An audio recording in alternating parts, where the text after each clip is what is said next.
Hello, नमस्कार. आज आम्ही निघालो आहोत पळसदरीला. मुंबईपासून हे ठिकाण 2 तासावर आहे. आम्ही बदलापूरवरून खोपोली ट्रेन पकडून पळसदरी स्टेशनला उतरलो.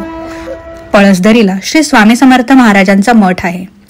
स्टेशनला उतरून आम्ही पेप्सी खात मठाचे अंतर कापू लागलो. पेप्सी खाताना लहानपणाच्या आठवणी जाग्या झाल्या. स्टेशनपासून 10-15 मिनिटं चालत आम्ही मठापर्यंत पोहोचलो. स्वच्छ हातपाय धुवून आम्ही मठामध्ये प्रवेश केला. मठाच्या आवारात तुम्हाला 2 फलक दिसतील. यावर मंदिराबद्दलचे काही तपशील लिहिलेले आहेत. ह्यामध्ये कोणी मंदिर बांधले, स्वामींचे काही चमत्कार या सर्वांचा उल्लेख आहे. मंदिराच्या आवारातच मठाधिपती दादांची समाधी आहे आणि त्यांच्याबद्दलची माहिती आपल्याला येथे मिळेल. सर्व तपशील वाचल्यावर आम्हाला हे समजले की मंदिराचे काम फक्त 22 दिवसात पूर्ण करण्यात आले आहे. विश्वास बसत नाही ना? आमचाही नव्हता बसला. स्वामी पुण्याहून मुंबईला येत असताना त्यांनी येथे विश्राम केला होता, म्हणून या स्थानास विश्राम स्थानही म्हटले जाते. स्वामींनी दृष्टांत देऊन ही जागा दाखवली आणि या ठिकाणी झेंडा फडकवावा असा आदेशही दिला. मंदिराचं बांधकाम चालू असताना स्वामी एक वानराच्या स्वरूपात येथे येऊन मंदिराचे काम पाहून गेले व त्यांनी आशीर्वादही दिला असे येथे म्हटले जाते. अशा अनेक आख्यायिका आपल्याला येथे सांगितल्या जातात. पुढे आम्ही दर्शनासाठी आत गेलो. स्वामींच्या चरणी नतमस्तक होऊन काही वेळ ध्यान केलं. खरंच मन खूप प्रसन्न झालं. आमच्या छोट्या सावीने येथे मंत्र देखील म्हटले.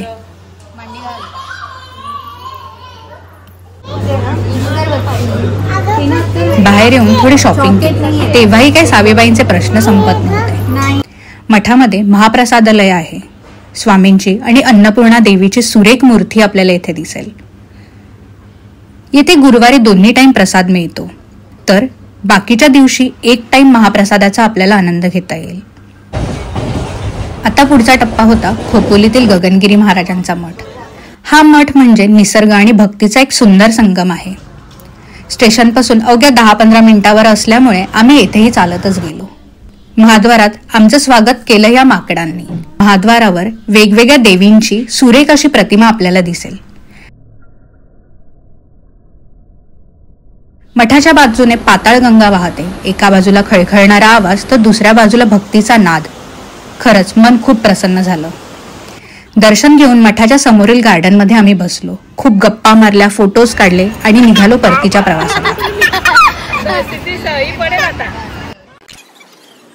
वाटेत आम्हाला वीरेश्वर नावाचं शंकर मंदिर दिसलं. महादेवाचे दर्शन घेऊन आम्ही मंदिराच्या परिसरात आलो, तर तेथे छत्रपती संभाजी महाराजांचा बलिदान मास चालू असल्याने एक दादा छत्रपती संभाजी महाराजांबद्दलची माहिती आम्हाला सांगत होते.